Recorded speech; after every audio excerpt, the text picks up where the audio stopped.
Hey there! Today I'm diving into the fascinating world of the pelvic girdle, also known as the bony pelvis. This complex structure plays a crucial role in supporting our upper body, protecting pelvic organs, and providing attachment points for muscles and ligaments. Let's break it down. First up, the bones of the pelvic girdle. It's formed by the hip bones, sacrum, and coccyx. The hip bones, or coxal bones, are where the magic begins. Each hip bone is composed of three fused bones, the ilium, ischium, and pubis.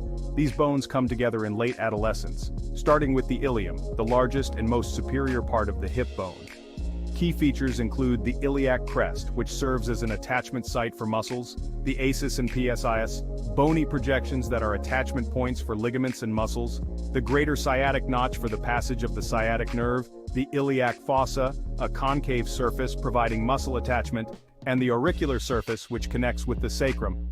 Next, the ischium, the postero-inferior part. Here we have the ischial spine, a pointed projection for ligament attachment, the ischial tuberosity which bears body weight when sitting, the lesser sciatic notch for nerves and vessels, and the obturator foramen, a large opening for blood vessels and nerves. Then the pubis, the anterior part of the hip bone. It includes the pubic symphysis, a joint where the left and right pubic bones meet, the pubic tubercle, an attachment point for the inguinal ligament, and the superior and inferior pubic rami, which help form the acetabulum and obturator foramen.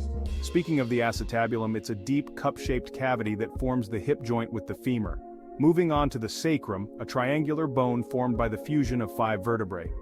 Key features include the sacral promontory, an important obstetric landmark, the ala, articulating with the ilium, and the sacral foramina, openings for nerves and blood vessels. Finally, the coccyx, or tailbone, is a small triangular bone formed by the fusion of 4 vertebrae. It serves as an attachment site for pelvic floor muscles and ligaments. Now let's talk about the division of the pelvic girdle into the false and true pelvis. This division is based on the pelvic brim, an imaginary line running from the sacral promontory to the pubic symphysis. The false pelvis, or greater pelvis, is the portion above the pelvic brim.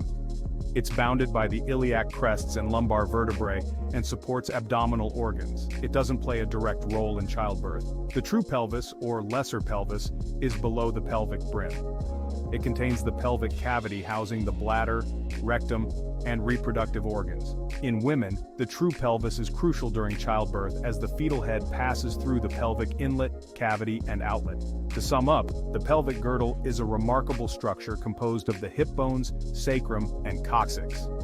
It supports, moves, and protects our pelvic organs with distinct markings serving various important functions. And that's the pelvic girdle explained. Thanks for